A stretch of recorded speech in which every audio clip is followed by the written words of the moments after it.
따라서 오직 십자가. 바울이 우리 주 예수 그리스도의 십자가 외에 결코 자랑할 것이 없다 이러면서 나는 자랑한다 그러면 십자가만 자랑한다 그러고 말씀했는데, 바울이 옛날에는 십자가만 자랑 안 했어요. 바울도 자랑할 게 많아가지고 뭐 할례 받은 것도 자랑하고, 또 베냐민 지파인 것도 자랑하고, 시브리인 것도 자랑하고, 뭐 등등등 해서 자랑 많이 하고 살았는데, 바울이 예수님을 알고 난 다음에 했던 일 가운데 하나는 이전에 자랑하던 것을 배설물 같이 버렸다. 우리가 참 바울처럼 다 버려야 되는데 버리는 게 잘 안 돼요. 하나님이 제일 싫어하는 게 잘난 척하는 거 제일 싫어하는데, 우리는 뭐 이런 잘난 척 정도야 뭐 괜찮지 뭐 그러고 자랑을 많이 하고 사는데, 왜 바울이 예수님만 자랑한다고 얘기했냐면 예수님이 누군지를 알았기 때문에 그런 겁니다. 또 한 가지는 예수님을 만났기 때문에 그런 겁니다. 오늘 우리가 살아가면서 꼭 한번 예수님이 이렇게 만나는 거, 저는 굉장히 중요한 사건이라고 생각합니다. 예수님을 만난 사람과 만나지 못한 사람은 차이가 많아요. 고기를 먹어본 사람과 안 먹어본 사람, 서울을 가본 사람과 안 가본 사람, 뭐 차이 정도라 그럴까. 고기를 안 먹어본 사람이 고기를 먹어본 사람보다 더 뭐 자신감 있게 얘기할 수 있습니다만, 이론이에요, 이론. 실제가 아닙니다. 고기를 먹어봐야, 야, 고기가 진짜 맛있네.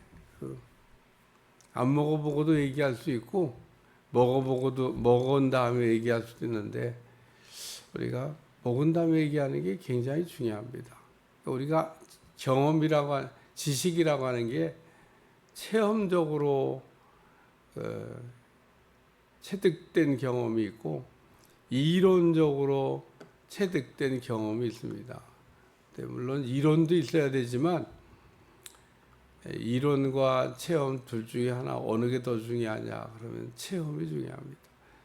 이론도 있어야 되지만 바울이 예수님을 만나기 전에는 뭐 예수님 없이도 뭐 구원받았다 이렇게 생각하고 살았습니다. 바리새인들이 원래 그랬으니까, 뭐 바리새인들은 다 율법의 의로 그 흠이 없는, 어려서부터 율법을 지킨 그런 걸 자랑하면서 자기의 자기 공로, 자기 자랑 이 세 가지에 빠져서 살던 사람들인데, 하여튼 바울이 예수님 만나고 난 다음에 세 가지를 다 버렸습니다.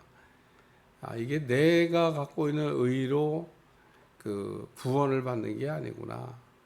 내가 예수님의 십자가의 대속의 의로 구원을 받는 거구나. 오늘 본문의 내용에서는 거짓 교사의 경계라고 하는 말씀입니다. 거짓 교사들이 할례 받아야 구원받는다 이러고 가르치는데, 그게 또 그럴듯해요. 어떻게 믿음으로 구원받냐? 믿음으로 구원받는다고 하는 것을 이게 믿고 기뻐했다가 할례도 받아야 구원받는 거야. 그러니까 그것도 맞는 얘기인 것 같아요. 어제도 참 이단들은 돈도 많아요. 제가 웨슬레 선교훈련원 강의 갔다가 그 앞에 이단들이 사는 빌딩이 하나 있어요. 이렇게 쳐다보면서 참 돈도 많다. 이 빌딩을 살려면 이게 한두 푼이 아닌데 한 5, 6층 되는 막 넓은 땅에 있는 빌딩을 샀더라고요. 내가 참 재주도 좋고 능력도 많다. 근데 얼마나 사기를 쳤겠어요. 또 거기에 또 속은 사람들이 얼마나 있습니까? 오늘 우리가 예수님의 십자가의 대속의 의로 구원받았다고 하는 것을 우리가 믿고 살다가 어느 날 갑자기 거기다가 복음이 아닌 것을 살짝 이렇게 가미하면 생각보다 많은 사람들이 좋아해요. 말씀을 배워야 공부를 판다나. 성경 공부 열심히 해요. 거기 빠진 사람들은. 예를 들면 오늘 한국의 이단에 빠진 사람들이 대체적으로 성경 공부를 열심히 합니다. 아주 열심은 배울 만해요. 성경을 열심히 연구하니까. 근데 그렇게 잘못된 거를 열심히 배우면 계속 더 곁길로 가는 거죠. 자기만 곁길로 가면 좋은데 자식들까지 끌고 같이 지옥으로 가니까 이제 그게 문제인 거죠. 자식들이 부모 말을 거역할 수가 있어요. 미성년자 어린아이들이 부모를 대적해서 집 나갈 수 있는 것도 아니고 가자 그러면 같이 끌려가고 그 가고 있는 어린 자녀들까지 생각하면 참 답답한 일인 거죠. 오늘 여기 거짓 교사들이 오직 믿음으로 왜 할례도 받아야 된다고 얘기합니다. 여기 할례를 받게 하려는 것은 그들이 너희로 육체를 자랑하게 하려 함이라. 내가 했다 그런 얘기죠. 그러나 내게는 우리 주 예수 그리스도의 십자가 외에는 결코 자랑할 것이 없다. 그래서 바울이 은혜 받고 난 다음에 오직 십자가, 오직 예수님, 오직 십자가의 대속의 의로 예수님의 십자가의 대속의 의가 2% 부족해서 뭔가를 거기다가 더해야 되는 게 아니다고 하는 얘기를 아주 분명하게 하고 있습니다. 만약에 율법의 계명으로 구원받는다 그러면 다 지켜야죠. 그 중에 한두 가지 갖다가 복음에다 섞어가지고 지켰다 그러면 안 된다 그런 얘기입니다. 우리가 우리 마음의 우리 양심으로 이렇게 생각해 볼 때도 율법이 안 지켜져요. 근데 지킬 수 있다고 생각하는 분들이 참 대단한 분이기도 하고. 만약에 제가 늘 얘기하잖아요. 율법으로 구원받을 것 같으면, 받을 수 있을 것 같으면 예수님 뭐하러 오셔요? 오신다는 구약의 예언이 필요가 없어요. 그렇게 많은 선지자들이 메시아를 보내준다고. 메시아가 왜 와야 돼요? 구원을 위해서 오셔야 되는데.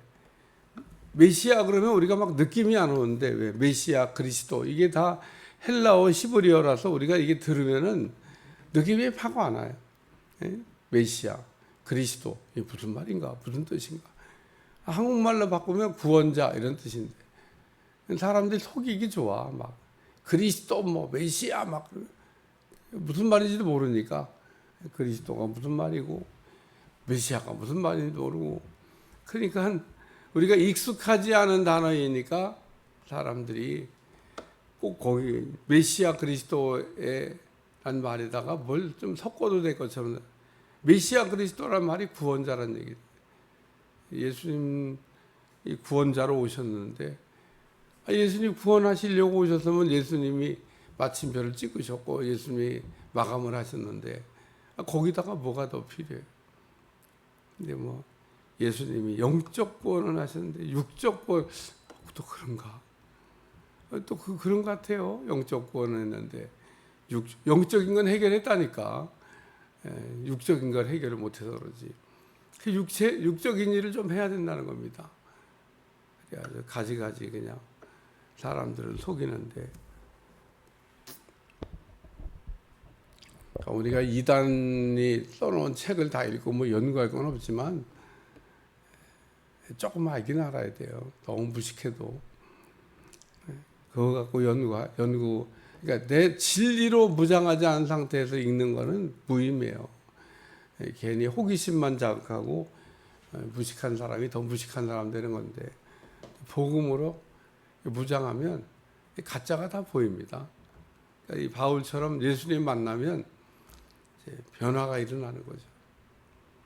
세 번째 오늘 우리 말씀은 할례나 무할례가 아무것도 아니로되 오직 새로 지음을 받는 것만 중요하다. 새 사람 돼야 된다. 그 얘기입니다.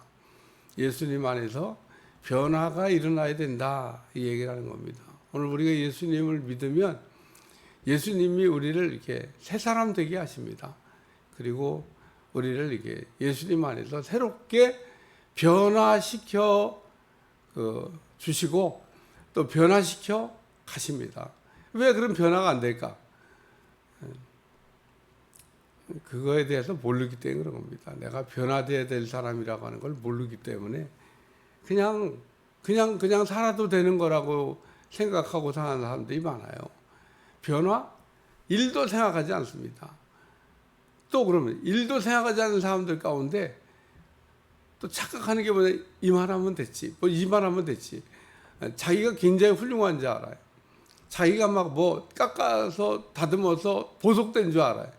잡석인데 아직도 깎아지지 않고 다듬어지지 않아서 여기 충돌하고 저기 충돌하고 이리 부딪히고 저리 부딪히고 거치는 돌인데 자기가 거치는 돌로 살면서도 자기가 다듬어진 돌로 이렇게 생각하고 사는 사람들이 아직 덜 됐는데, 아직 덜 다듬어졌는데, 하나님이 내 삶의 그 다양한 사건을 통해서 아직도 깎아야 될 게 이렇게 많지 않냐. 그리고 매일 보게 하시고 알게 하시고 깨닫게 하신데도 몰라. 그냥 상대방만 다 나쁜 놈이야. 나를 거치게 하는 저 나쁜 놈. 저 놈이 나를 성질을 나게 해가지고 내가 화를 냈지. 나는 온유한데 저 놈이 나를 성질 나게 해서. 저 인간이 나쁜 거지 나는 안 나빠. 반대인데 반대. 우리 예수님은 내가 다듬어지길 바래서. 어제도 예수님처럼 변화도 안 됐으면서 예수님처럼 변화됐다고 생각하고 사는 그리스도인들이 생각보다 많습니다. 그리고 그렇게 되는 거가 돼야 된다는 걸 생각도 안 합니다. 너희 안에 이 마음을 품어라. 곧 그리스도 예수의 마음이. 예수님 마음을 가져야 된다는 생각도 안 해요. 왜 안 하냐? 예수님까지 됐나 봐. 됐으니까 생각을 안 하지. 됐으니까 생각을 안 하는 게 아니라 그렇게 변해가야 된다는 걸 아예 모르고는 겁니다. 자기의 그릇을 바꿔야 된다는 것을 몰라. 그릇이 안 바뀌는 거죠. 왜 그릇이 안 바뀌냐? 그릇이 문제가 있고 하자가 있는 그릇인데 그걸 모르는 겁니다. 뒤집어진 그릇, 종재기, 깨진 그릇.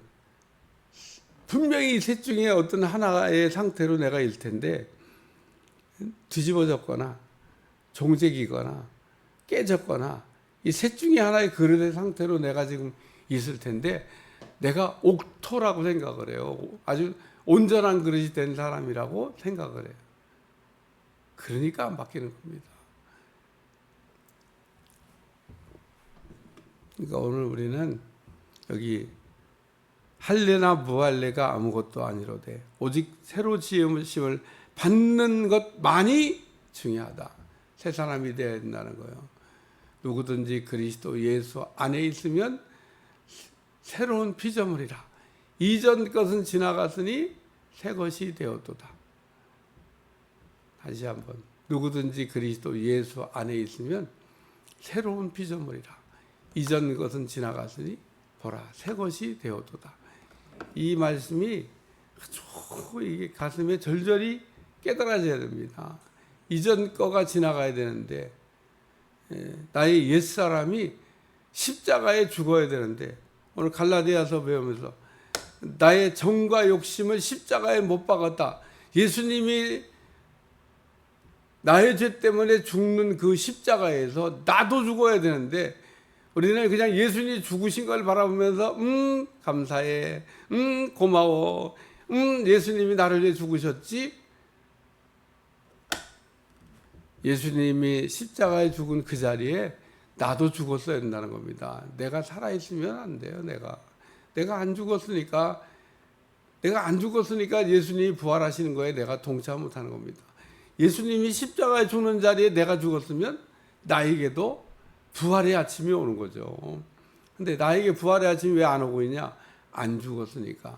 부활은 죽은 사람에게 찾아오는 은혜지 죽지 않은 사람한테 찾아오는 은혜가 아니기 때문에 안 죽으면 부활의 아침이 없어요. 어디에서 죽어야 되냐? 예수님과 함께 죽고 예수님과 함께 살고, 예수님과 함께 죽는 자리가 없었으면 예수님과 함께 일으킴을 받는 자리도 없는 거예요. 없는 거. 오늘 우리가 참 그 진리로 잘 무장하고 진리로 잘 아는 것 같으면서도 잘 무장되어 있지 않는 복음이 뭔지를 모르는 겁니다. 복음으로 산다 그러면서 제가 늘 얘기하잖아요. 율법으로 살면서 복음으로 산다고 그래요. 복음으로 산다고 하는 거는 예수님이 죽은 곳에 나도 죽었어야 되고, 예수님이 일으킴을 받은 곳에서 나도 일으킴을 받았어. 내가 어떻게 죽고 어떻게 일어났냐는 겁니다. 뭘 어떻게 죽어요? 예수님이 죽은 곳에, 예수님이 나를 위해 죽은 곳에 내가 죽어요. 기도하겠습니다. 하나님, 오늘도 우리가 십자가만 자랑하고 살게 도와주시고 십자가의 은혜로 승리하도록 축복해 주옵소서. 그리고 부활할 수 있게 하시고 일으킴을 받는 은혜로 승리케 하여 주옵소서. 예수님의 이름으로 간절히 기도하옵나이다. 아멘.